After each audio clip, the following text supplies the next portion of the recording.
مفتی صاحب، جس طرح فضائل بیان کیے گئے ہیں کہ وہاں پر پہنچنے کے بعد بندہ مومن خود کو روک نہیں پاتا، اکثر دیکھا گیا جی ہے آنسو آنکھ سے نکل آتے ہیں اور پھر بے ساختہ یاد ہو جاتی ہے کہ یقیناً حضور نے یاد فرمایا ہے، روضے پر حاضری ہو گئی ہے اور ہم نے چہرے انور کو تو نہیں دیکھا، روضہ پاک کو دیکھ رہے ہیں۔ اللہ تعالیٰ سے ہم دعا کرتے ہیں کیا اہمیت رکھی گئی یہاں پر کھڑے ہو کر اللہ تعالیٰ سے جو مغفرت کی جاتی ہے، جیسا کہ ابھی آپ نے ارشاد فرمایا، جس کی وجہ سے روضہ پاک پر جانا ضروری بن جاتا ہے؟ یہ آیت قرآنیہ جو سورہ نساء کی میں نے پڑھی، اس کی تفسیر میں حافظ ابن کثیر جو معروف مفسر ہیں، تفسیر ابن کثیر دنیا میں مشہور ہے، وہ اپنی تفسیر میں لکھتے ہیں یرشد اللہ تعالی العصاة والمذنبین، اللہ تعالیٰ گناہ گاروں کو اور خطا کاروں کو یہ ہدایت دے رہا ہے کہ جب بھی خطا اور گناہ ہوں تو وہ حضور پاک علیہ السلام کی بارگاہ میں حاضر ہو کر یہی آیت مبارکہ کا حوالہ دے کر بخشش چاہیں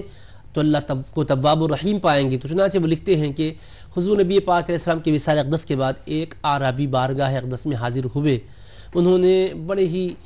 ادب و احترام سے التجا کی اور معروضہ کیا، اشعار بھی پڑھے۔ حضور نبی کریم علیہ السلام کی خدمت میں ایک عتبی نامی بزرگ وہاں حاضر تھے، وہ فرماتے ہیں کہ مجھ پر نیند کا غلبہ ہوا اور میں نے خواب میں رخ زیبائے رسول پاک علیہ السلام کی زیارت سے مشرف ہوا۔ اس کے بعد کیا دیکھتا ہوں کہ امام الانبیاء سید المرسلین صلی اللہ علیہ وسلم یہ فرما رہے ہیں یا عتبی الحق الاعرابی وبشرہ ان اللہ غفر لہ،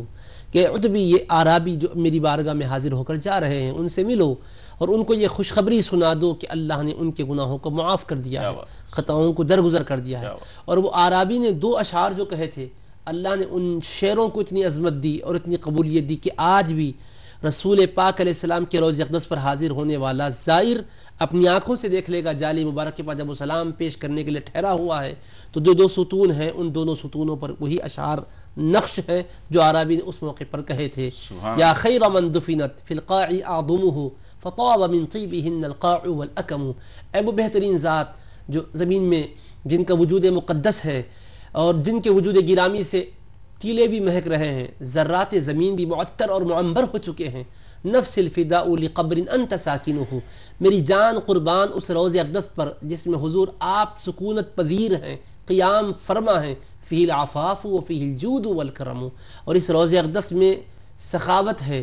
پاکیزگی ہے، عطا اور بخشش ہے۔ تو یہ اشعار ان کے عقیدے کی غمازی کرتے ہیں کہ روضہ رسول پاک علیہ السلام پر حاضر ہو کر ایک میت ایک مردے کے پاس ٹھہرا ہوا کا تصور نہیں دیا، کہا نفس الفداء لقبر انت ساکنہ، اس روضہ اقدس پر حضور میری جان قربان جس میں آپ سکونت پذیر ہیں۔ اور آج بھی آپ مواجہ شریف میں سلام پیش کر کے ان اشعار کو دیکھیں گے، انہی کلمات کے ساتھ موجود ہے انت ساکنہ، کہ آپ سکونت پذیر ہیں۔ اور روضہ اقدس میں کیا ہے؟ فیہ العفاف، پاکیزگی ہے، وہ فیہ الجود والکرم، کیونکہ سخاوت والے حبیب ہیں تو لہٰذا روضہ اقدس سے کرم نوازیاں ہوتی ہے، سخاوت اور بخشش کے چشمے پھوٹ پڑتے ہیں، مرادیں لوگوں کی پوری ہوتی ہے۔ تو اس کے نتیجے میں حضور پاک علیہ السلام نے یہ خوشخبری دینے کے لیے عتبی رحمۃ اللہ علیہ کو فرمایا کہ انہیں مل کر خوشخبری دے دو کہ جاؤ تمہاری بخشش کو چاہیے۔ سبحان اللہ، سبحان اللہ۔ سرکار کس طرح ناظرین اپنے